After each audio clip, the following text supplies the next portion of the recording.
Hey guys, today let's talk about what doing a master's program is like in the US. Is it true that finishing a thesis is not mandatory? In Taiwan, submission of a thesis is required if you want to get a master's degree. But a lot of people say that's not the case in the US. Is that true? Can you really get a master's degree in the US without writing a thesis? Well, let's find out. Before we get to the bottom of it, let me tell you a little bit about myself. I did my first master's in Taiwan, and just like everyone else, I had to do research and write my thesis on it. So I'm well aware of the whole process. After I got my master's in Taiwan, I decided to go to the US to get another one, for multiple reasons. One of them was because I wanted to expand my horizons. The school I went to was University of New Mexico. Yes, the New Mexico that got famous because of two very remarkable TV shows, Breaking Bad and Better Call Saul. I'm a big fan, by the way. After I got my master's in New Mexico, I flew to New Jersey and started working there. So there you go. Since I've done my master's in Taiwan and the US, I guess it's safe to say that I know a few things about both systems. So let's talk about the master's program in the US.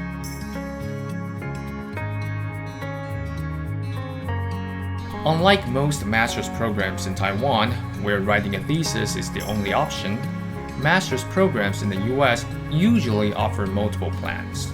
For example, the master's program in the US I was in offered 3 plans: thesis, coursework, and internship.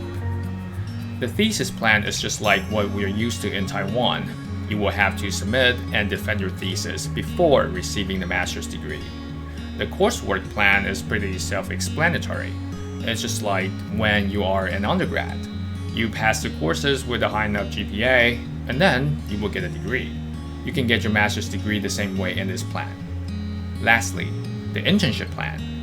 This plan is something that a lot of Taiwanese people are unfamiliar with. Basically, students in this plan are required to do an internship for at least 1 semester. They are expected to describe their internship work by giving a presentation, which is just like a thesis defense. So, those are the 3 options you have when doing a master's in the US. There you go. Now you know the answer. It is true that you can get a master's degree in the US without writing a thesis. What master's programs in the US offer is more comprehensive in that regard. And personally, I think it's a good thing. Why is that?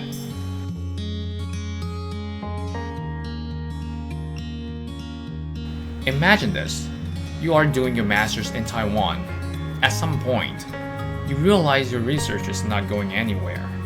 It's a total dead end. There's no way you can finish your thesis on time.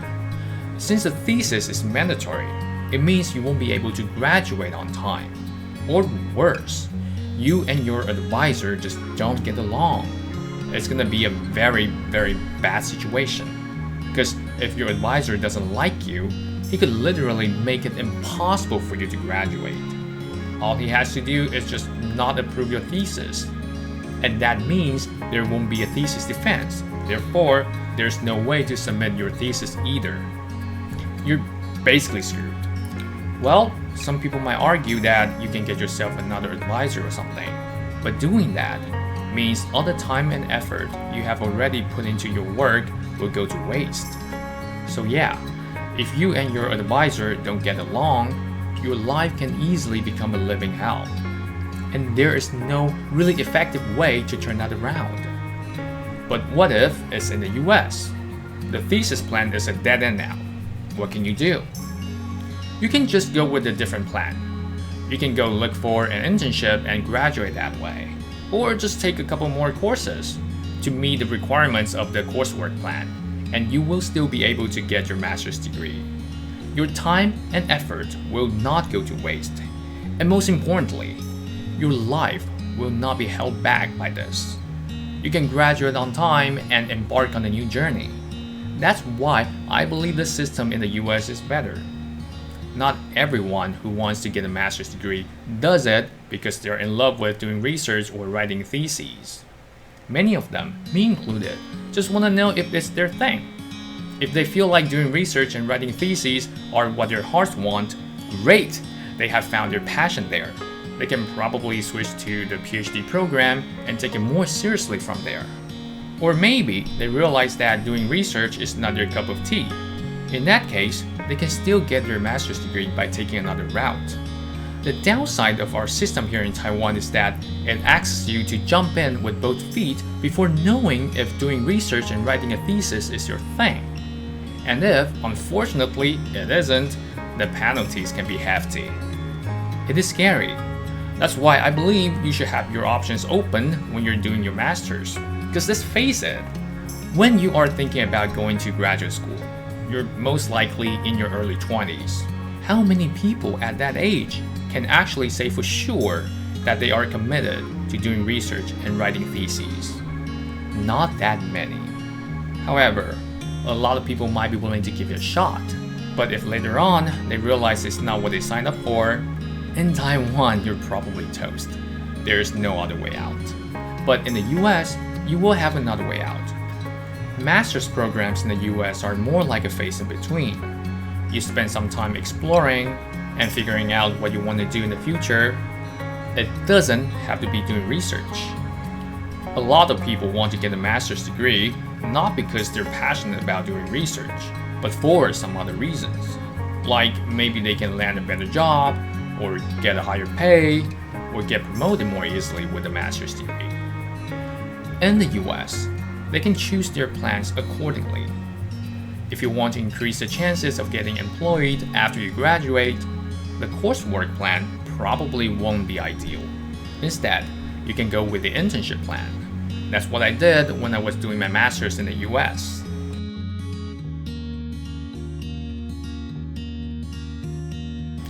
After I got my first master's and flew to the US, I was not that interested in doing research at that time. I was more in need of some industrial experience. So I went with the internship plan for my second master's. All I wanted to do was up my chances of getting a job, and an internship experience would make my resume look good.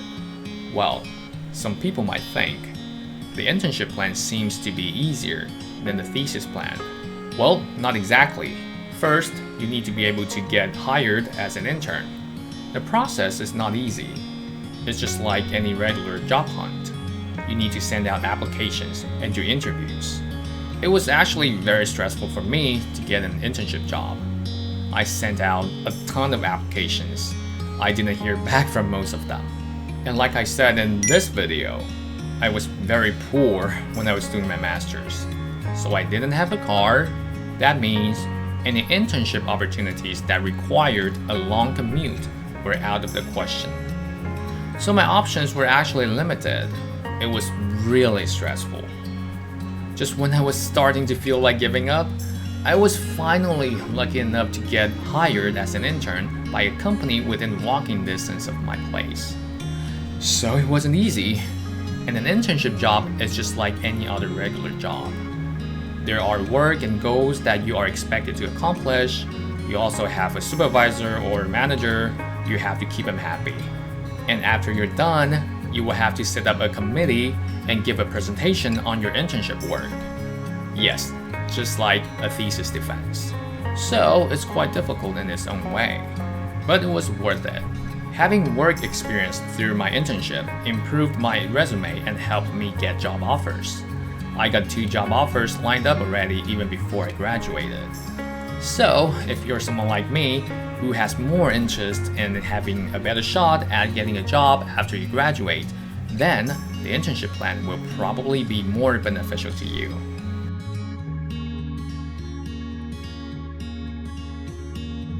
The system that we currently have in Taiwan induces more problems than just the thesis itself.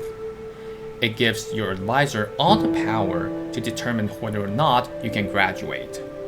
It depends solely on your advisor, and that can be a very scary thing. It's putting all your eggs in one basket. You can be the brightest student in the entire school, but if your advisor has any issues with you, they can still make it extremely difficult for you to get your degree. And if it gets too personal, it can turn into something terrible. You can go look up this tragedy online, the University of Iowa shooting, 卢冈事件. It's a horrible tragedy. Sometimes I can't help but think, maybe things are less likely to feel that hopeless if there are other options available. Alright, I hope now you know a thing or two about the differences between the master's programs in Taiwan and the US. Lastly, I recommend our politicians consider getting their master's in the US. It's impossible to get involved with a thesis scandal like what's happening right now in Taiwan if a thesis was never needed to begin with. Or, even better, introduce the US system of master's programs to Taiwan, rendering the thesis optional for master's degrees. I'm sure that will make a lot of people and a lot of politicians very happy. It will be a win-win situation. Everybody wins. Alright, that's it for today. If you're interested in more videos like this, please let me know and subscribe. Alright, take care guys. Have a good day. Bye.